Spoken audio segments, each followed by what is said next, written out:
2024 शुरू हो चुका है, लेकिन दिल्ली के मुख्यमंत्री अरविंद केजरीवाल शराब घोटाला मामले में तिहाड़ जेल में बंद है। देश में दूसरे चरण की वोटिंग आज खत्म हो गई है। दिल्ली में 26 मई को वोटिंग होगी। ऐसे में लोगों के मन में यह सवाल है कि केजरीवाल इस बार जेल से या जमानत मिलने के बाद भी क्या अपनी पार्टी को वोट दे पाएंगे। इस मामले पर क्या कहता है नियम, आइए आपको इस वीडियो में बताते हैं। मैं हूं कुंवर शर्मा और आप देख रहे हैं न्यूज नेशन का डिजिटल प्लेटफॉर्म। इस बार के चुनावों में दिल्ली के सीएम जेल में बंद होने के कारण अपनी पार्टी को वोट नहीं दे पाएंगे। नेशनल क्राइम रिकॉर्ड ब्यूरो के क्राइम इन इंडिया 2022 के रिपोर्ट के अनुसार ऐसे 5 लाख से ज्यादा व्यक्ति हैं जो इस लोकसभा चुनाव में मतदान नहीं कर सकेंगे क्योंकि वो जेल की सजा काट रहे हैं। ऐसे में आप सोचेंगे कि जब जेल में रहते हुए इलेक्शन में खड़े होने का हक मिल सकता है, तब वोटिंग का क्यों नहीं। तो हम आपको बताते हैं कि करीब 1.5 दशक पहले पटना हाई कोर्ट में ऐसा मामला आया था, जिसमें जेल की सजा काट रहे एक कैदी ने चुनाव लड़ने की मंशा जताई थी। लेकिन अदालत ने इस पर मना करते हुए कहा था कि जब कैदियों को वोट देने का हक नहीं है, तो चुनाव लड़ने जैसी जिम्मेदारी की छूट कैसे मिल सकती है।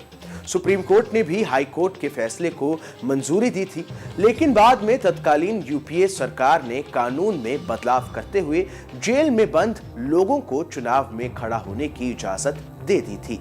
ये साल 2013 की बात है, लेकिन जेल में बंद शख्स के पास वोटिंग राइट अब भी नहीं है। लोक प्रतिनिधित्व अधिनियम 1951 यानी आरपी एक्ट की धारा 62(5) के तहत जेल में बंद कोई भी व्यक्ति वोट नहीं डाल सकता, फिर चाहे वो हिरासत में हो या सजा काट रहा हो। वोट डालना एक कानूनी अधिकार है। अगर कोई कानून का उल्लंघन करे तो उसका ये हक अपने आप निरस्त हो जाता है।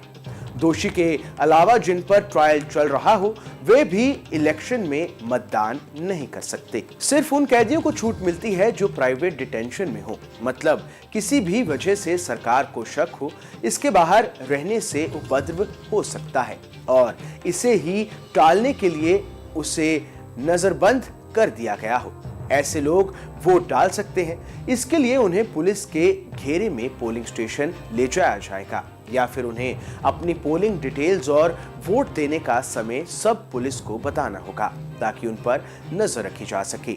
लेकिन आपके दिमाग में यह सवाल जरूर आएगा कि आखिर अगर दोषियों यहां तक कि आरोपियों के पास भी वोटिंग का अधिकार नहीं है तो उन्हें इलेक्शन क्यों लड़ने दिया जाता है। इस बात पर कोर्ट्स में भी काफी बातचीत हुई है, लेकिन अंत में यह माना गया कि कई बार राजनीतिक लड़ाई में भी लोग विपक्ष को अंदर करवा देते हैं। ऐसे में जेल में होने की वजह से ही एक काबिल शख्स चुनाव लड़ने से डिस्क्वालीफाई हो जाए तो ये सही नहीं होगा। यही तर्क देते हुए साल 2013 में आरपी एक्ट के सेक्शन 62(5) में संशोधन हुआ। इसमें जेल में रहते हुए इलेक्शन में दावेदारी की छूट मिल गई।